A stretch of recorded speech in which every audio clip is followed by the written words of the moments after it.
aí, meu povo, tudo bem com vocês? Vamos para mais uma aula?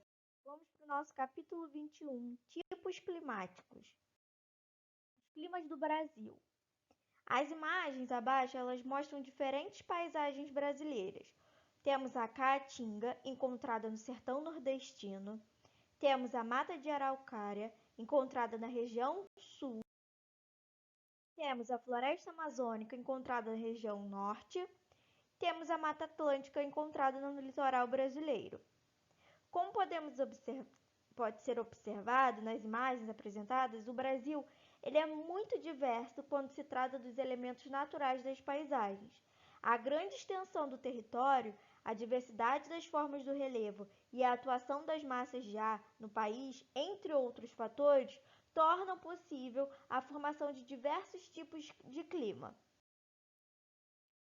Em uma classificação geral, o Brasil ele está localizado na faixa de climas quentes e úmidos. A maior parte do território brasileiro ele se localiza na zona intertropical. E uma pequena parte, a porção sul, está na zona temperada. Vamos observar o mapa a seguir. Equatorial. Não apresenta a estação do ano seca e possui tanto o verão quanto o inverno úmidos. A grande quantidade de chuvas e o calor típicos de uma região equatorial permitem o desenvolvimento de vegetações densas que, no caso brasileiro, compõem a floresta amazônica. Temos o climograma do clima equatorial e uma foto do rio Araguaia, no Pará. O clima tropical, no Brasil, esse clima é predominante. O clima tropical ele tem características parecidas com as do clima das regiões do Equador, porém é menos quente e úmido, apresentando duas estações bem definidas, verões quentes e úmidos e invernos amenos com baixa umidade. Climograma do clima tropical. O clima tropical ele pode ser classificado ainda em tropical de altitude, tropical litorâneo e tropical semiárido. Temos a Chapada dos Veadeiros, no Goiás. O tropical de altitude ele ocorre nas partes altas do Planalto Atlântico do Sudeste, estendendo-se pelo centro do estado de São Paulo, centro-sul de Minas Gerais e pelas regiões serranas do estado do Rio de Janeiro e do Espírito Santo, como, por exemplo, Petrópolis, no Rio de Janeiro. Apresenta temperaturas um pouco mais baixas e menor pluviosidade em determinados meses do ano, em comparação com o clima tropical. O tropical litorâneo ele está presente na zona litorânea que se estende do Rio Grande do Norte, no Nordeste, ao Paraná, no Sul, a Ilha do Mel, no Paraná. E esse clima tem uma variação tropical, mas as chuvas elas acontecem com mais frequência durante o ano, em virtude da proximidade dessas regiões com o Oceano Atlântico. E o tropical semiárido, esse clima ele é predominante no interior nordestino. A vegetação adaptada ao clima semiárido no sertão nordestino. A temperatura é elevada durante o ano todo e as chuvas são escassas e irregulares devido às características do relevo local, o Planalto de Borborema, que serve como uma barreira impedindo a chegada de umidade tanto do oceano quanto da região amazônica. E esse clima é caracterizado por longos períodos sem chuvas, chamados de períodos de seca, que dificultam o desenvolvimento de vegetação densas. Subtropical. Clima predominante nas porções do território brasileiro situadas ao sul do Trópico de Capricórnio, na zona climática temperada do Sul. Inclui integralmente os estados do Rio Grande do Sul e Santa Catarina, e a maior parte do Paraná e uma pequena parte do estado de São Paulo e do Mato Grosso do Sul.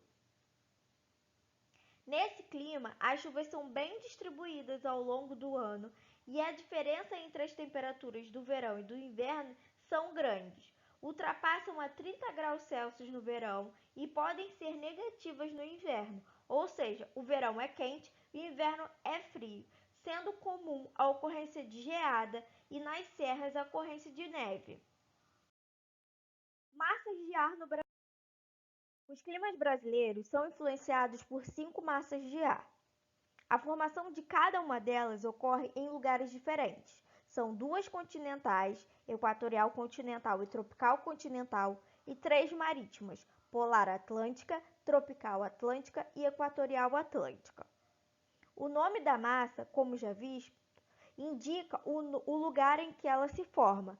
A partir disso, também é possível saber se elas serão quentes ou frias, úmidas ou secas.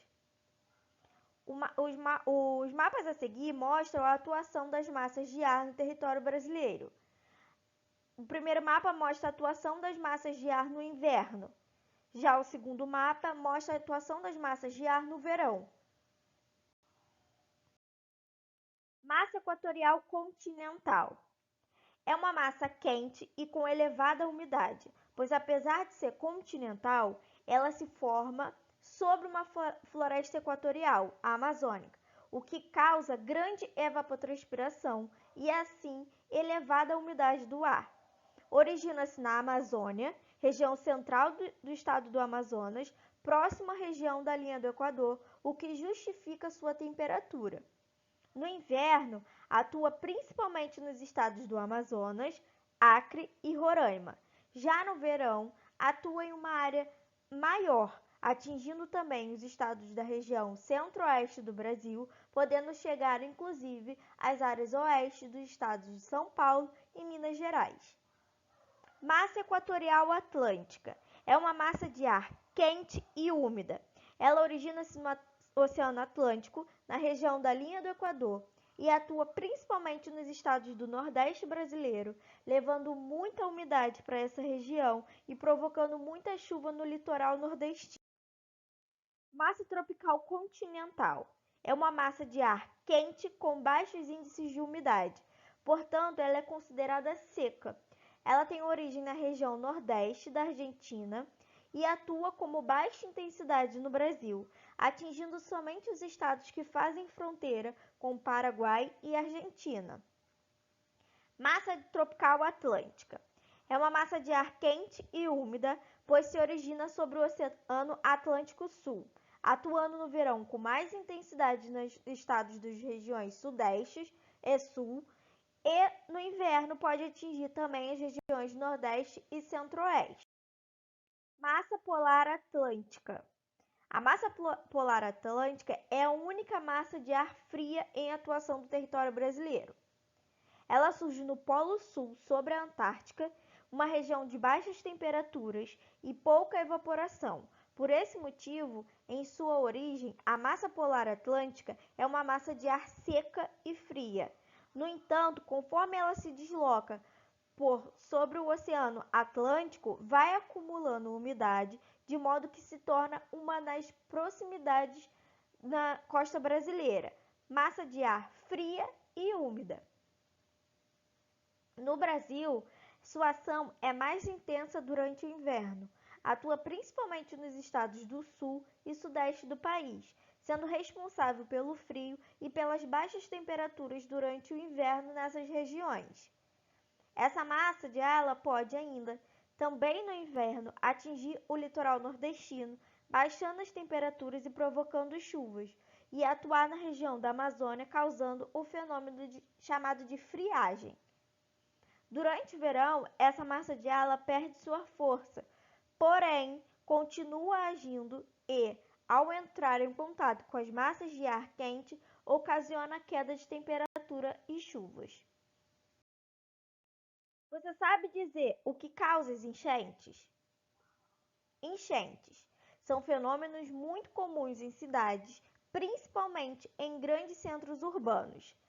Sua causa não está relacionada apenas a um fator, mas um somatório de condições que se associam às intensas chuvas de verão, típicas de regiões com clima tropical, mas que também ocorrem em outros tipos climáticos. O crescimento acelerado das cidades, comum em países que sofreram um rápido processo de urbanização gerou problemas logísticos e técnicos. Grande parte dos rios urbanos, eles foram canalizados e alguns tiveram suas margens indevidamente ocupadas, o que facilita a ocorrência de inundações. Ainda há o fato de que as galerias de esgoto e escoamento de água não comportam todo o volume de dejetos de uma grande cidade, pois na maioria das vezes foram construídas para um número menor de habitantes. Somado a isso, vale ressaltar que o lixo do sólido urbano jogado de forma inadequada nas ruas entope as galerias pluviais, agravando ainda mais a situação. Sem um sistema de drenagem de água que funcione de forma adequada, podemos prever que ocorre durante as chuvas de verão, bairros inteiros ficam embaixo de água, pessoas ficam ilhadas nas ruas, a água invade residências e causa um grande estrago para a população local. Por isso, a avaliação das zonas de risco realizada pela Defesa Civil é um importante instrumento para minimizar os problemas causados pelas enchentes.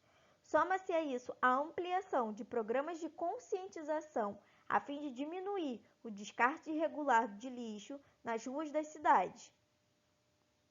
Temos algumas imagens de enchentes, a primeira em São Paulo, as duas outras figuras no Rio de Janeiro. E é isso, meu povo. Dúvidas, escrevam nos comentários, façam os exercícios e até o próximo vídeo.